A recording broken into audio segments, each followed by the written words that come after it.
जैसे भीड़ को भगाना हो तो एक आध को अच्छो पीट दो, तो जो 40-50 देखा तो वो स्वयं नहीं आता तो भाई ये आदमी खतरनाक है, अपन को जाना नहीं है। पुराने जमाने के जो गुंडा होते थे वो ये तरकीब निकालते थे। हमने बहुत नज़दीक से कुछ गुंडों को देखा, कुछ न, अब इसका मतलब ये मत समझना कि हमारी बहुत पहुंच थी उनसे, अब तुम्हारा कोई ठिकाना नहीं है, तुम्हारा ठिकाना तो निकाला। हमने कुछ गुंडों को नज़दीक से देखा, कुछ टुच्चा गुंडे जो होते थे वो क्या करते थे, एक आध लरम पतले को मारेंगे पर अकेले में नहीं, चौराहे पे चटाक चटाक।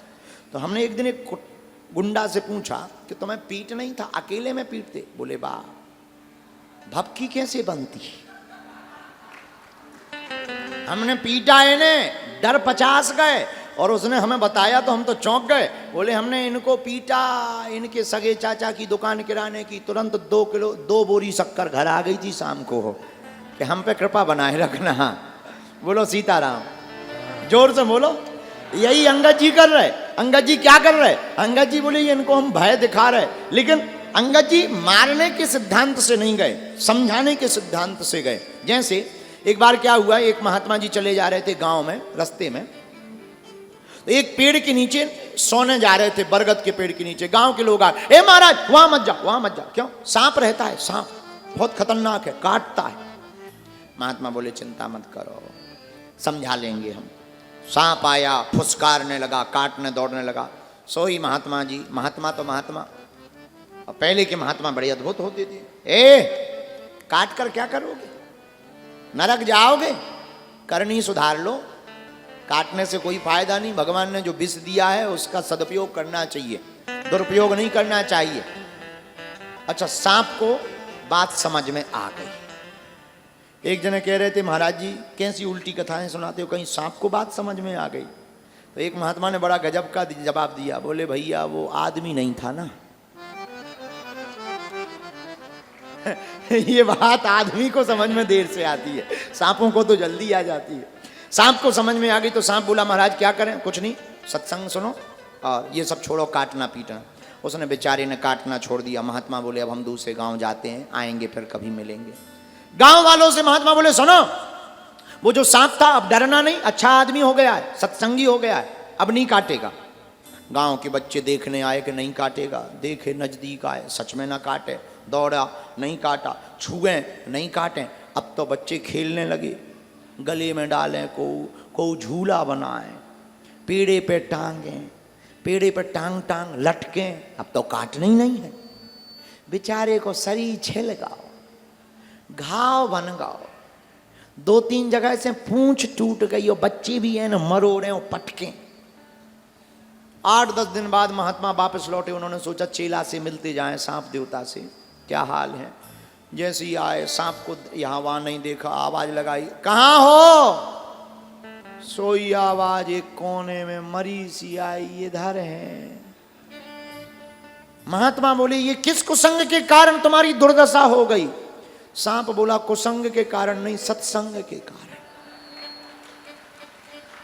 सत्संग के कारण दुर्दशा। महात्मा बोले भाई कहीं सत्संग के कारण दुर्दशा होती है? कौन से सत्संग के कारण? अरे बोले हमने तुम्हारा सत्संग सुना था तो वहीं कह रहे थे काटना नहीं, नहीं काटा तो ये हाल हो गया।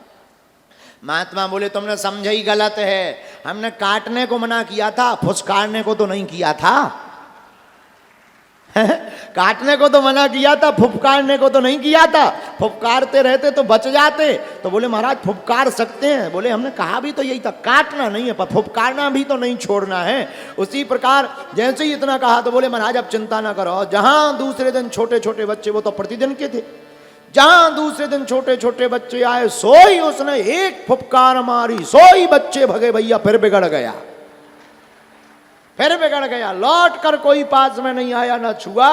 यही हम तुमसे कहना चाहते। कभी कभी गुरुजी, कभी कभी महात्मा नाराज हो जाते हैं तो शिष्य का अहित करने के लिए गुरुदेव नाराज नहीं होते हैं, शिष्य का कल्याण करने के लिए, भय दिखाने के लिए नाराज होते हैं। यही अंगद जी का हाल है, यही अंगद जी का हाल। अंगद जी ने पुर पैठता रावण कर बेटा, खेलत रहा सो हुई गई भेंटा। खेलत रहा सो हुई गई है। यही अंगद जी का काम। अच्छा एक बात, अंगद जी ने भय तो दिखलाया, भय से समझाया। अहिंसा का मतलब यह है कि दूसरों को मत मिटाओ, पर यह भी मतलब नहीं है कि खुद मिट जाओ।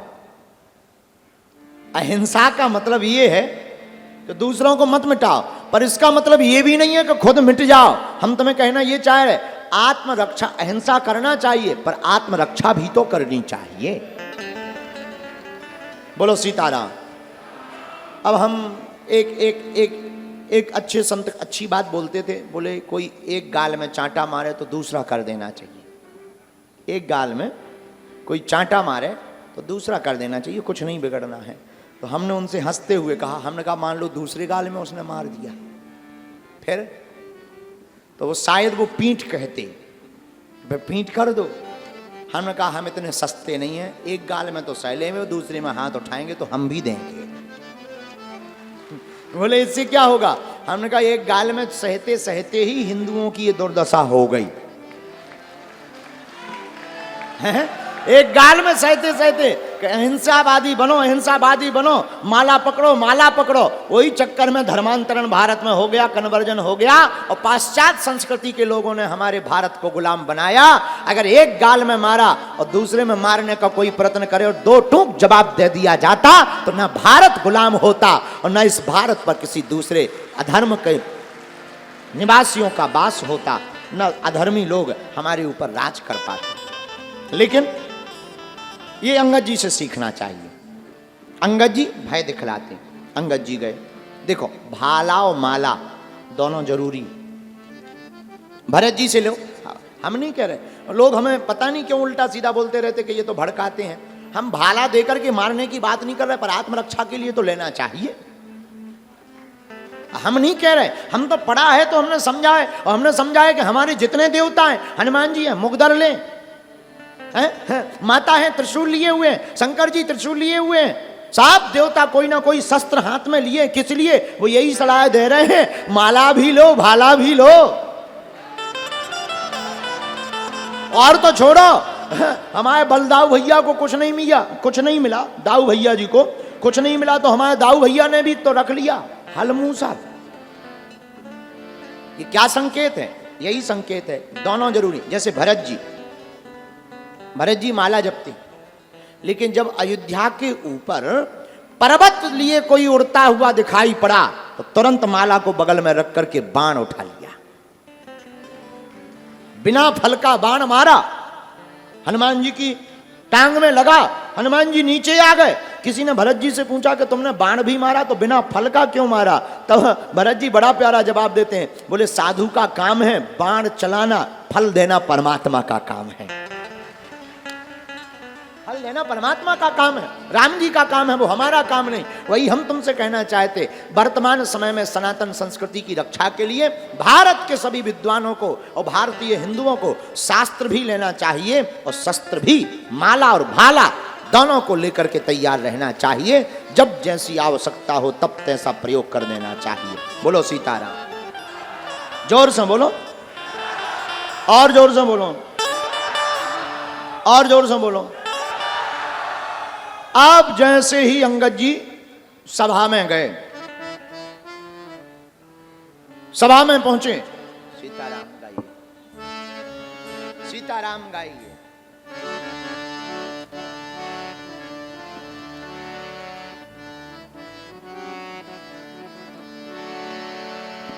मेरे भोजन का भोग लगा। राजा राम आइए,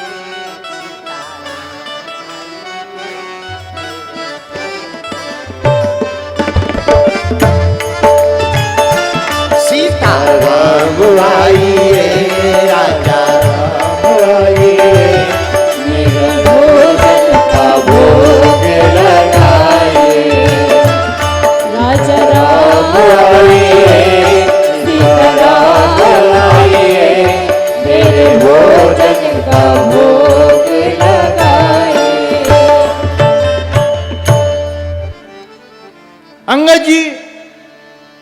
जैसे ही रावण की सभा में गए, उठे सभासद कपि कहूं देखी,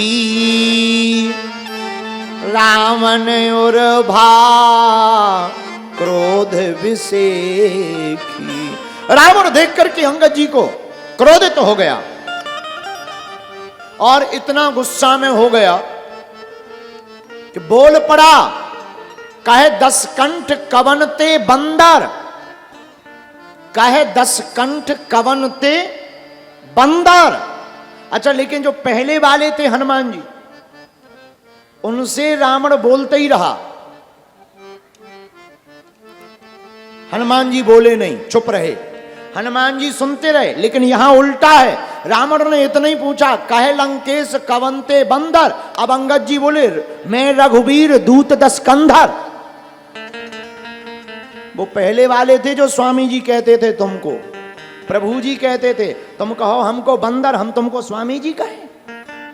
सीधा जैसे ही कहा, कहे लंकेश कवंते बंदर, तुरंत अंगद जी बोले, मैं रघुवीर दूत 10 कंधर। और पहले वाले में रावण बोलता ही रहा कि लगातार बोलता रहा, कहां से आए हो, कौन हो, क्या कर रहे हो और क्यों यहां पर आए हो, क्या करने आए हो, तुम मेरे बल को नहीं जानते, ये वो। इधर अंगद जी ने मौका ही नहीं दिया। एक बार भर पूछा कौन हो, परिचय इतना खतरनाक दिया, मम जन कहे तो ही रही मिताई, तौहित कारण आयऊं भाई, उत्तम कुल पुलस्त कर नाती, शिव बिरंच पूजो भली भांति। ए रावण, तुम कहते कि मैं कौन हूं?